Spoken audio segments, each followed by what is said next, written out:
ವಿರುದ್ಧ ಎಫ್ಐಆರ್ಗೆ ಕೋರ್ಟ್ ಆದೇಶ ಕೊಟ್ಟು 3 ದಿನ ಆಗಿದೆ. ಆದರೂ ಈವರೆಗೂ ಕೋಡಿಗೆಹಳ್ಳಿ ಪೊಲೀಸರಿಂದ ಎಫ್ಐಆರ್ ಕೂಡ ದಾಖಲಾಗಿಲ್ಲ.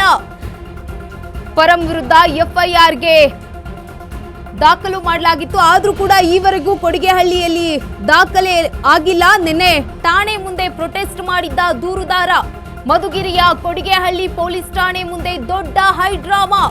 ಕೋರ್ಟ್ ನಿರ್ದೇಶನ ಕೊಟ್ಟರು, ಗೃಹ ಮಂತ್ರಿ ವಿರುದ್ಧ ಎಫ್ಐಆರ್ ದಾಖಲಾಗಿಲ್ಲ. ಚರ್ಚೆಗೆ ಗ್ರಾಹಕವಾಗಿದೆ ಕೊಡಿಗೆಹಳ್ಳಿಯ ಪೊಲೀಸ್ ಠಾಣೆಯ ಕ್ರಮ. ಈ ಮಧ್ಯ ಪೊಲೀಸ್ ಎಫ್ಐಆರ್ ಆದೇಶ ತುರ್ತು ವಿಚಾರಣೆಗೆ ಮನವಿ ಮಾಡಿರುವ ಗೃಹ ಸಚಿವ ಜಿ ಪರಮೇಶ್ವರ್ ಇಂದು ಮಧ್ಯಾಹ್ನ ಜಸ್ಟಿಸ್ ಸುನಿಲ್ ದತ್ತ ಪೀಠದಲ್ಲಿ ಪರಂ ಅರ್ಜಿಯನ್ನ ಸಲ್ಲಿಸಿದ್ರು. ಎಫ್ಐಆರ್ಗೆ ಕೋರ್ಟ್ ಆದೇಶ ಕೊಟ್ಟರು. ಬಿಜೆಪಿ ಈಗ ಪರಂ ಅವರ ವಿರುದ್ಧ ಕೆಂಡ ಕಾರ್ತಾ ಇದೆ, ರಾಜೀನಾಮೆಗೆ ಪಟ್ಟನ್ನ ಹಿಡಿದಿದೆ. ಎಫ್ಐಆರ್ಗೆ ಕೋರ್ಟ್ ಆದೇಶ ಕೊಟ್ಟರು.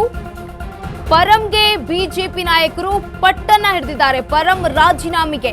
ಈ ಬಗ್ಗೆ ವ್ಯಂಗ್ಯವಾಗಿ ಪ್ರತಿಕ್ರಿಯಿಸಿದ್ದಾರೆ ಗೃಹ ಸಚಿವ ಪರಮೇಶ್ವರ್ ಅವರು. ನಿನ್ನೆ ಠಾಣೆ ಮುಂದೆ ಪ್ರೊಟೆಸ್ಟ್ ಮಾಡಿದ್ರು ದೂರುದಾರ ನಾಗಭೂಷಣ್. ಮಧುಗಿರಿಯ ಕೊಡಿಗೆಹಳ್ಳಿ ಪೊಲೀಸ್ ಠಾಣೆಯ ಮುಂದೆ ದೊಡ್ಡ ಹೈಡ್ರಾಮಾ ಸೃಷ್ಟಿಯಾಗಿದೆ. ಕೋರ್ಟ್ ನಿರ್ದೇಶನ ಕೊಟ್ಟರು, ಗೃಹ ಮಂತ್ರಿಯ ವಿರುದ್ಧ ಎಫ್ಐಆರ್ ಯಾಕೆ ಹಾಕಿಲ್ಲ, ಹಿಂದೇಟನ್ನ ಯಾಕೆ ಮಾಡ್ತಿದ್ದೀರಾ? ಚರ್ಚೆಗೆ ಗ್ರಾಹಕವಾಗಿದೆ ಕೊಡಿಗೆಹಳ್ಳಿಯ ಪೊಲೀಸ್ ಠಾಣೆ. ತುರ್ತು ವಿಚಾರಣೆಗೆ ಮನವಿ ಮಾಡಿದ್ದಾರೆ ಗೃಹ ಸಚಿವ ಪರಮೇಶ್ವರ್ ಅವರು. ಇಂದು ಮಧ್ಯಾಹ್ನ ಜಸ್ಟಿಸ್ ಸುನಿಲ್ ದತ್ತ ಪೀಠದಲ್ಲಿ ಪರಂ ಅರ್ಜಿ ವಿಚಾರಣೆಯಾಗಿತ್ತು. ಎಫ್ಐಆರ್ಗೆ ಕೋರ್ಟ್ ಆದೇಶ ಕೊಟ್ಟಿದೆ. ಪರಂ ರಾಜೀನಾಮೆಗೆ ಬಿಜೆಪಿ ಪಟ್ಟನ್ನ ಹಿಡಿದಿದೆ. ಪರಂ ವಿರುದ್ಧ ಎಫ್ಐಆರ್ಗೆ ಕೋರ್ಟ್ ಆದೇಶ ಕೊಟ್ಟು 3 ದಿನ ಆದ್ರೂ ಈವರೆಗೂ ಕೂಡ ಕೊಡಿಗೆಹಳ್ಳಿ ಪೊಲೀಸರಿಂದ ಎಫ್ಐಆರ್ ದಾಖಲಾಗಿಲ್ಲ. ಆದ್ರೂ ಈವರೆಗೂ ಕೊಡಿಗೆಹಳ್ಳಿಯ ಪೊಲೀಸರಿಂದ ಎಫ್ಐಆರ್ ಯಾಕೆ ದಾಖಲಾಗಿಲ್ಲ ಅನ್ನೋ ಪ್ರಶ್ನೆ ಇಲ್ಲಿ ಉದ್ಭವ ಆಗ್ತಾ ಇದೆ.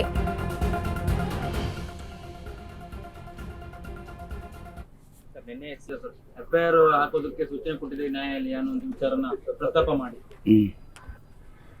ಅವರು ಕಾಯ್ತಾ ಇದ್ರೆ ಒಳ್ಳೇದು, ಸಂದರ್ಭ ಬಂದಾಗ ತೀರ್ಮಾನ ಮಾಡೋಣ. ಸರ್ ನಿನ್ನೆ ಸಿಎಂ ಸರ್ ಎಫ್ಐಆರ್ ಹಾಕೋದಕ್ಕೆ ಸೂಚನೆ ಕೊಟ್ಟಿದೆ ನ್ಯಾಯಾಲಯ ಅನ್ನೋ ಒಂದು ವಿಚಾರನ ಪ್ರಸ್ತಾಪ ಮಾಡಿ ಅವರು ಕಾಯ್ತಾ ಇದ್ರೆ ಒಳ್ಳೇದು, ಸಂದರ್ಭ ಬಂದಾಗ ತೀರ್ಮಾನ ಮಾಡೋಣ. ಸರ್ ನಿನ್ನೆ ಸಿಎಂ ಸರ್ ಎಫ್ಐಆರ್ ಹಾಕೋದಕ್ಕೆ ಸೂಚನೆ ಕೊಟ್ಟಿದೆ ನ್ಯಾಯಾಲಯ ಅನ್ನೋ ಒಂದು ವಿಚಾರನ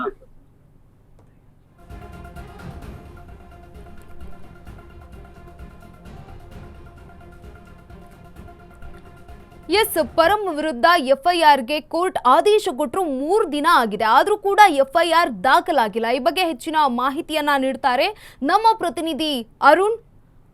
ಏನಿದೆ ಈ ಬಗ್ಗೆ ಮಾಹಿತಿ? ಯಾಕೆ ಇನ್ನು ಗೃಹ ಸಚಿವ ಪರಮೇಶ್ವರ್ ಅವರ ವಿರುದ್ಧ ಎಫ್ಐಆರ್ ದಾಖಲಿಲ್ಲ? ಏನೆಲ್ಲ ಮಾಹಿತಿ ಇದೆ? ಗಂಗಾ, ನಿನ್ನೆ 42ನೇ ಜನಪ್ರತಿನಿಧಿಗಳ ವಿಶೇಷ ನ್ಯಾಯಾಲಯ ಒಂದು ಪರಂ ಅವರ ವಿರುದ್ಧ ಒಂದು ಎಫ್ಐಆರ್ಗೆ ಸೂಚನೆಯನ್ನ ಕೊಟ್ಟಿತ್ತು. ತುಮಕೂರಿನ ಕೊಡಿಗೆಹಳ್ಳಿ ಪೊಲೀಸರಿಗೆ ಎಫ್ಐಆರ್ ದಾಖಲು ಮಾಡಿಕೊಂಡು 30ನೇ ತಾರೀಕು ಒಳಗಡೆ ವರದಿಯನ್ನ ಕೊಡಬೇಕು ಅಂತ ಹೇಳ್ಬಿಟ್ಟು ಸೂಚನೆಯನ್ನ ಕೊಟ್ಟಿತ್ತು. ಅದರ ಅಂತೆ ನಿನ್ನೆ ಸಹ ಕೋರ್ಟ್ಗೆ ದೂರುದಾರರು ಬಂದು ದೂರ ಪ್ರತಿಯನ್ನ ಪಡೆದುಕೊಂಡು ಅವರು ಪೊಲೀಸ್ ಸ್ಟೇಷನ್ಗೆ ಹೋಗಿದ್ರು. ಆದ್ರೂ ಸಹ ಪೊಲೀಸ್ ಅವರು ಎಫ್ಐಆರ್ ದಾಖಲು ಮಾಡ್ಕೊಂಡಿಲ್ಲ ಅಂತ ಹೇಳ್ಬಿಟ್ಟು ಅಲ್ಲಿನ ದೂರುದಾರರು ಮತ್ತೆ ವಕೀಲರು ಸಹ ಒಂದು ಪ್ರತಿಭಟನೆಯನ್ನ ಮಾಡಿದ್ರು. ಅದ್ರ ಜೊತೆಗೆ ಇವತ್ತು ಬೆಳಗ್ಗೆ ಹೈಕೋರ್ಟ್ಗೆ ಪರಮೇಶ್ವರ್ ಅವರು 42ನೇ ಜನಪ್ರತಿನಿಧಿಗಳ ವಿಶೇಷ ನ್ಯಾಯಾಲಯ ಒಂದು ಆದೇಶ ಮಾಡಿತ್ತು. ಅದರ ಪ್ರಶ್ನೆ ಮಾಡಿ ಇದೀಗ ಹೈಕೋರ್ಟ್ಗೆ ಅರ್ಜಿಯನ್ನ ಸಹ ಅವರು ಸಲ್ಲಿಸಿರುವಂತದ್ದು. ಇನ್ನೇನು ಪರಮೇಶ್ವರ್ ಸಲ್ಲಿಸಿರುವಂತಹ ಅರ್ಜಿಯ ಒಂದು ವಿಚಾರಣೆ ಈಗ ಹೈಕೋರ್ಟ್ ನಲ್ಲಿ ಮುಂದೆ ಬರುವಂತದ್ದು. ಜನಪ್ರತಿನಿಧಿಗಳ ವಿಶೇಷ ನ್ಯಾಯಾಲಯ ಹೈಕೋರ್ಟ್ ನಲ್ಲಿ ಏನಿದೆ, ಸೊ ಅಲ್ಲಿ ಮುಂದೆ ಬರುತ್ತೆ. ನ್ಯಾಯಮೂರ್ತಿಗಳಾದಂತಹ ಸುನಿಲ್ ದತ್ ಯಾದವ್ ಅವರ ಪೀಠದ ಮುಂದೆ ಇನ್ನೇನು ಕೆಲವು ಕ್ಷಣಗಳಲ್ಲಿ ಬರುವಂತದ್ದು. ಅಲ್ಲಿ ಏನ್ ಡಿಸೈಡ್ ಆಗುತ್ತೆ ಅದ್ರ ಬೇಸಿಸ್ ಮೇಲೆ ನೋಡ್ಕೊಂಡು ಎಫ್ಐಆರ್ ಮಾಡೋದಾಗಿ ಅಂತ ಪೊಲೀಸರು ಸಹ ಅದಕ್ಕೆ ತಿಳಿಸಿರುವಂತದ್ದು. ಆದ್ರೆ ನಿನ್ನೆ ಎಸಿಜೆಎಂ ಕೋರ್ಟ್ 42ನೇ ಜನಪ್ರತಿನಿಧಿಗಳ ವಿಶೇಷ ನ್ಯಾಯಾಲಯ ಕೊಟ್ಟಂತಹ ತೀರ್ಪು ಏನಿದೆ, ಅಂದ್ರೆ ಆದೇಶ ಏನಿದೆ, ಅದನ್ನ ಪ್ರಶ್ನೆ ಮಾಡಿ ಈಗ ಅವರು ಹೈಕೋರ್ಟ್ಗೆ ಬಂದಿರುವಂತದ್ದು ಗೃಹ ಸಚಿವ ಪರಮೇಶ್ವರ್ ಅವರು. ಸೊ ಈಗ ಹೈಕೋರ್ಟ್ ಏನ್ ತೀರ್ಮಾನ, ಏನ್ ಡೈರೆಕ್ಷನ್ ಕೊಡುತ್ತೆ ಅಥವಾ ಅದ್ರಲ್ಲಿ ಏನಾದ್ರು ತಡೆ ಕೊಡುತ್ತಾ ಅಥವಾ ಎಫ್ಐಆರ್ ದಾಖಲು ಮಾಡುವಂತ ಏನಾದ್ರು ಸೂಚನೆ ಕೊಡುತ್ತಾ ಅನ್ನೋದನ್ನ ಸದ್ಯಕ್ಕೆ ಕಾದು ನೋಡ್ಬೇಕಾಗುತ್ತೆ. ಗಂಗಾ, ಥ್ಯಾಂಕ್ ಯು ತಮ್ಮೆಲ್ಲ ಮಾಹಿತಿಗಾಗಿ. ಪರಂ ವಿರುದ್ಧ ಎಫ್ಐಆರ್ಗೆ ಕೋರ್ಟ್ ಆದೇಶ ಕೊಟ್ಟು 3 ದಿನ ಆಗಿದೆ, ಆದರೂ ಕೂಡ ಈವರೆಗೂ ಕೊಡಿಗೆಹಳ್ಳಿ ಪೊಲೀಸರು ಎಫ್ಐಆರ್ ಅನ್ನ ದಾಖಲೆ ಮಾಡಲಿಲ್ಲ. ನಿನ್ನೆ ಕೂಡ ಠಾಣೆ ಮುಂದೆ ಪ್ರೊಟೆಸ್ಟ್ ಅನ್ನ ಮಾಡಿದ್ರು ದೂರುದಾರ ಆಗಿರುವಂತಹ ನಾಗಭೂಷಣ್. ಮಧುಗಿರಿಯ ಕೊಡಿಗೆಹಳ್ಳಿ ಪೊಲೀಸ್ ಠಾಣೆಯ ಮುಂದೆ ಹೈ ಡ್ರಾಮವೇ ನಡೆದು ಹೋಗಿತ್ತು. ಕೋರ್ಟ್ ನಿರ್ದೇಶನ ಕೊಟ್ಟರು, ಯಾಕೆ ಗೃಹ ಮಂತ್ರಿಯ ವಿರುದ್ಧ FIR ದಾಖಲಾಗ್ತಾ ಇಲ್ಲ, ಕಾಕಿ ಯಾಕೆ ಹಿಂದೇಟನ್ನ ಹಾಕ್ತಾ ಇದೆ, ಈ ಒಂದು ಚರ್ಚೆ ಬಹಳ ಗ್ರಾಹಸವಾಗಿದೆ ಕೊಡಿಗೆಹಳ್ಳಿ ಪೊಲೀಸ್ ಠಾಣೆಯರ ವಿರುದ್ಧ.